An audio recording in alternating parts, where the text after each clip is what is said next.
Жылдын мыкты хит ыры номинациясына талапкерлер. Суран Садыбакасов, Заркканда. Айгерим Эшим, Көз мончогум. Улан Осмоновлу, Сүйө беремин.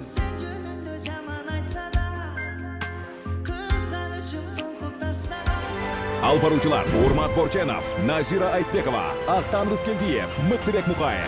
Спорт ордосу.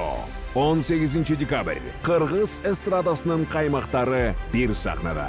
Бир гана күн. Билеттер онлайн, кассир KG сайтында жана офлайн түрдө сатылууда. Даректери Спорт ордосу жана Азия Молл 1-кабат. Байланыш үчүн номерлер 0708 27 17 83 0704 144 155. Музыка сыйлыгы 2023.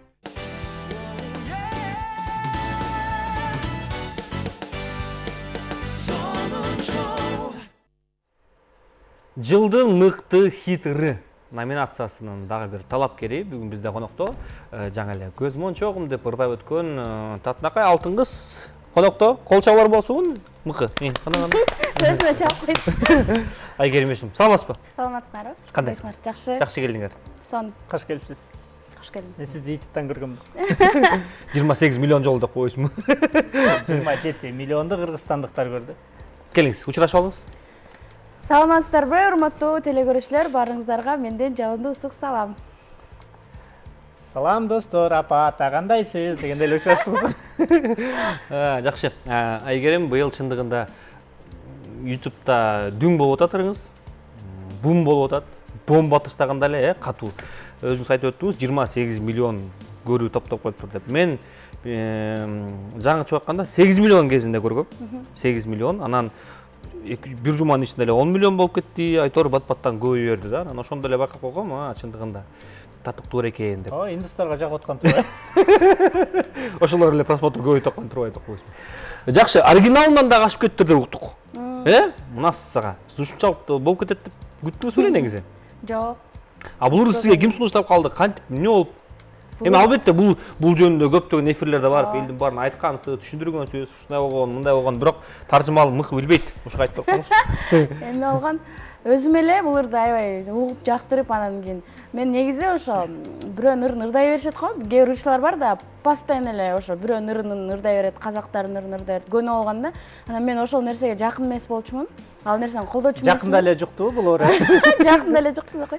Анан кийин ушул ырды эмнегедир угуп жактырып, анан ырдагым келип, бирок ошо батын албай жүргөм да, анан тойлорго ырдап коерейинчи, күз келе атпайбы деп эле. Жаздырып коңуз. Ооба, жаздырып анан Телеграмдан жөнөткөн, мага ошо ойдон эле Телеграмда жүрө берди. Бул бир ай сакталып турду да.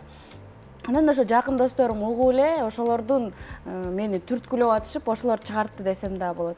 Демек, продюсерлериңиз жакын досторуңуз. Продюсер эмес, жакын досторум эле өздөрү угуп, машинадан угуп калабыз да кетип баратып анан. Бул ыр чөтө аябай башкача сонун ыр болуптур, сага башкача жараштыр деп эле ошолор түрткүлөп атып, анан мен ошолордун сунушу менен эле случайно чыгарып калдым десем болот да. Ошондо көп деле чыгым кетпептир да? Жок, чыгым деле кетти негизи. Анткени жаздырдым, мут видео тарттырдым, чыгым кетти, албетте кеткен жок. Автордук укугун сатып алдыңызбы? Котор. Эмне видео? Мут видео. Эмнеке мут видео? Мутный видео. Кооз видео да мындай. Жана эле ар жакты карап кетип бараткан видео ошондой. Жакшы. Авторлор жөнүндө да биз кетип кеттик. Автордон ошол казак жигитинен сурап ырдай берейин дегенде макул болгон. Анан ырдагандан кийин YouTube'га чыгарганда бир күн болгондо, бир күн эмес, ошо жарым күндө 100 миңден ашты да, анан деп эле сүйүнүп атсак, анан жалап кылып өчүрүп салды. Ошо казак жигит. Ошол өзү макул деген жигит ушинтип өчүрүп салды. Анан элдер мага жаза баштады. Эмнеге ал өчүртөт? Биз таппай калдык ырды. Бул деген анык эмес да, бул өзбектердики экен деп мен элдерден уктум да, мен билген эмесмин. Анан ошо өзбек ырчысын таап, Достон Эргашев деген ырчы жигит экен. Анан ошонун даныйларын таап, ошол байкеге чыгып, ошону өзүнөн алып уруксат. Анан кайра киргиздим да, ошондо бир жуманын ичинде. Тегинде тиги казак ырчысы унчукпай калды. Анан жок, ага айтты да, ошондо өзбекчи, сага бербедимби, сен деле берип кой деп айткан экен өзүнүн сөзү боюнча.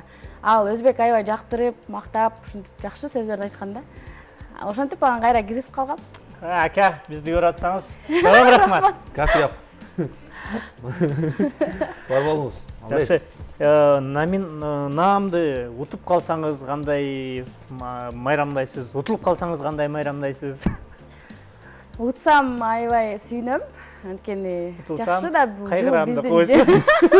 биздин жылдык кылган эмгегибиздин жыйынтыгы десем болот. Ошондуктан элдер өздөрү таразалайт, өздөрү колдойт. Албетте сүйүнөм.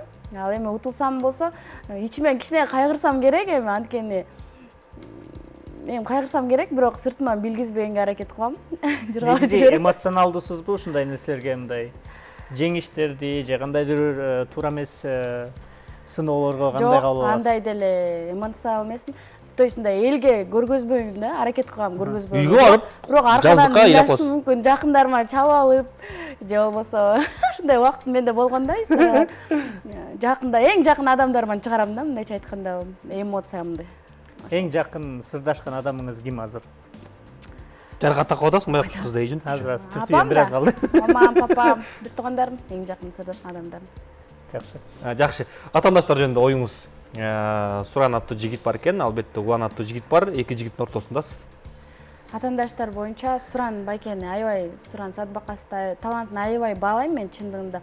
Именно ушу зарыкканда деген ырды мен өзүм аябай жакшы көрүп, башында биз дос кыздарыбыз менен аябай угуп, дос кыздарыбыздын тоюна дагы белек катары Суран байкени суранып, ушундай убактарыбыз болгон. Чындыгында сонун ыр, чындыгында чоң деңгээлдеги ыр десем болот да. Сый гана бар. Эми жарыш болсо бул жарышта. Жарышта мен утушум керек дейсиз. Жарышта достук кайдарабыз. Ал эми Улан Осмон уулуну аны дагы аябай таланттуу адам, таланттуу жигит катары билем. Ага деле ничего личного деп койбойм. Эми эркек болгондон кийин бир кызга теңелбей эле берип коюшпайбы, э? Кыздын кырчачы улуу эмеспи, э? Алар деле чечпейт да бул жерде. Бул жерде эл чечет экен, ошондуктан биз баарыбыз билбейбиз ким утат экенин. Сизге чейин келип кеткен Ырчы айымдан да сураганбыз, сизден да сурай кетели. Бул кечеге сиз элди кандай көйнөк мененби, өзгөчө образ мененби, эмне кылып таң калтырайын деп атасыз? Азыркы учурда башыңыз ооруп турган кез болсо керек, э? Жок, мен негизи эле аябай мындай орусча айтканда заморачиваться эте бербейм көп.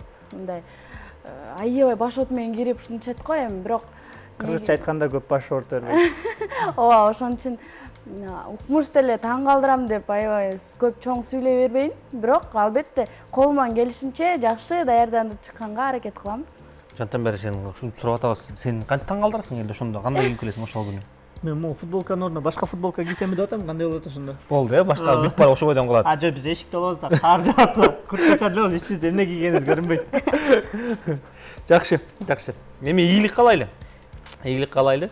Чындыгында ушундай сонун номинацияга илинип калыш деле оңой эмес. Жылдын хитры карагылачы, хитры. Үч эле ошондо баягы ыргал келип отурду да, ошондо Кыргызстан боюнча 3 хитр калыптыр, ошо үчөөнүн бирөөсү жеңет. Татыктуусу жеңсин деп биз дагы албетте тилек кылабыз, ниет кылабыз. Бирок эгерде YouTube'дагы көрүүлөрдү санап көрсөңөр, ошондо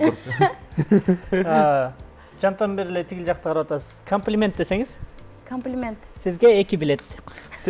Могу столиктин атынан да кой. Бул 2 билетти сизге беребиз. 18 декабрда боло турган концертке өзүңүздүн Instagramдагы катталуучуларга ойнотуп, кандай ойнотосуз, ал өзүңүз чечесиз. Албетте сонун бир ойун ойнотуп, силерге белекке берем. Нөкөт ошондо.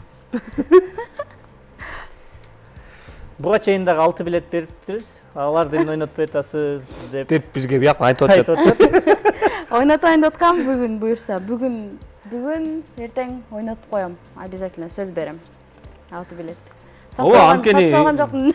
Элдин баарына эле кызык болуп атат. Мына мен азыр ата-энем көрүп отурат. Кандайсыңар, ата апа, жакшысыңарбы? Керемет кандашым. Теги WhatsApp'тын тайпабыз бар да, ошол жакка келип атпайбы? Ошол мыкты деген ошол концертке, бомба концертке бизге билет болот бекен деп мага тет жактан кайырмактырып атышпайбы? Ошондуктан бул билеттерге кызыккан адамдар көп. Ошондуктан Айгерим кызыбыздын Алтынайдын жана албетте биринчи болгон коноктун аты ким эле? Данияр Эрматов деген чоң жигит келбеди эле. Ошол жигиттин баракчаларына киресиңер да катышкыла. Эгер бүт номинаттардын баракчаларына кирсеңер, ар бирөндө 1-2ден билет сөзсүз берилди да, ойнотушат ошол. Сиз бердиңиз. Мен ошону өзүм карап атам азыр. Бул жерде тартип жагым менин мойнумда. Ишке жаңы эле кириштиңиз. Жаңы эле кириштик. Буюрса убакыт бергиле, биз иштейли. 30 жылда мындай концерт боло элек. Болгону дагы эмес, ошондуктан сиздер барыңыздар күтөбүз спорт сарайында, спорт ордосунда дейинчи. 18 декабрь барыңыздар күтөбүз, Бир-эки суроо. Дагы эмне сурооңуз бар? Жана даярдап атпадыңыз. Кандай деп койсоң. Жеке фронтто кандай жаңылыктар бар? Аякта эме? Аякта кыш келди, Аякта эме? Жымжырттык. Азыр кыш келгенде негизи эле көпчүлүк ырчылар дейбизби, шоу дүйнөсүндөгүлөр негизи эле акыркы кездерде мындай тоо спорту өнүгүп атпайбы, лыжага жакынсызбы же сноубордко жакынсызбы, каяка чакырсам болот? Лыжа. Лыжа. Анда Сноуборд тепкенди билбейм.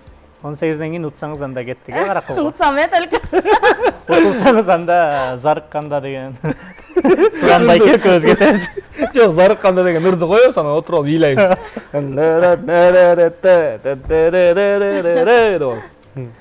Жакшы.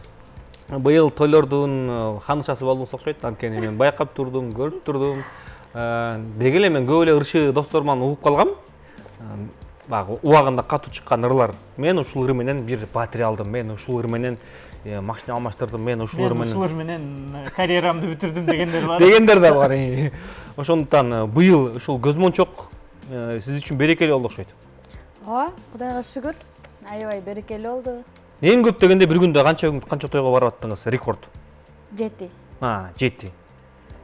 Кыйын экен аябай 7 тойго жетиш. Эң аягында эпте ырда болуп кеттим да, аягындачы. Бата берип атканда баштайт. Ооба, бата берип атканда. Бата берип бүткөндөн кийин көзмончогунда силер кетип аткан болот, пакеттерин көтөрүп алып.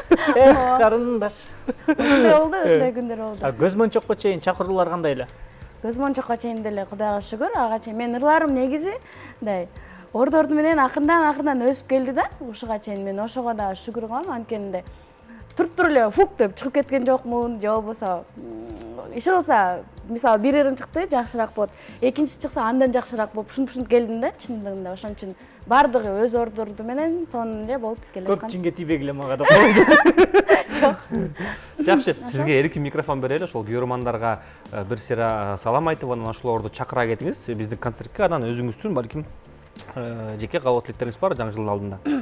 Буюрса 18-inde концерт аябай сонун болот деп ишенем. Анткени ошол күнү мени аябай колдоп коюңуздар. Мен өзүм жеке концертим бере элекмин. Ошондуктан ошол жерден аябай колдосоңуздар, балким мотивация алып туруп жеке концертимди жазында берип салам. Мен жаман ушундаймын да, эмоционалдымын. Ошон үчүн барыңыздарды чакырам, аябай сонун сыйкырдуу концерт болот деп ишенебиз. Мен дагы аябай сонун болуп даярданып барам, буюрса. Ошол. Ооба достор, биз дагы сиздер менен коштошобуз. Барыңыздарды 18 декабрь спорт ордосуна музыка сыйлыгы 2023-кө чакырабыз. Ал жакта биз болобуз. Бизден башка дагы далай-далай Кыргыздын мыкты ырчылары, ырчы айымдар, ырчы жигиттер иши кылып, ал күнү тойлордо эки үчөлөрдү айтып болуш керек. Ал күнү тойлор жок болот. Урматтуу туугандар, туп-туура Мыктыбек мырза айтып өткөндөй, 18 декабрда деги эле жанагы номинацияга илинген мыкты ырчы айым, ырчы мырза болобу, ошолордон тышкары дагы көптөгөн буга чейинки азыркы заманыбыздын мыкты аткаруучулары, ырчылары бириккен сонун чоң концерттин алдында турабыз. Ошондуктан барыңыздарды чакырабыз. Алдыда бир көптөгөн 5 саат, 6 сааттык концерт болот окшойт. Анткени кызыл килем бар экен, ал жактан интервьюлар, ичинде дагы айтор 18 декабрь барыңыздар күтүңүздөр, биз дагы күтүп атабыз, барыңыздарды чакырабыз. Жылдын концерти болмокчу, келиңиздер, ошол. Биз болсо бүгүнкү эфирди жыйынтыктайбыз, арасына жакындап калдык, коштошобуз.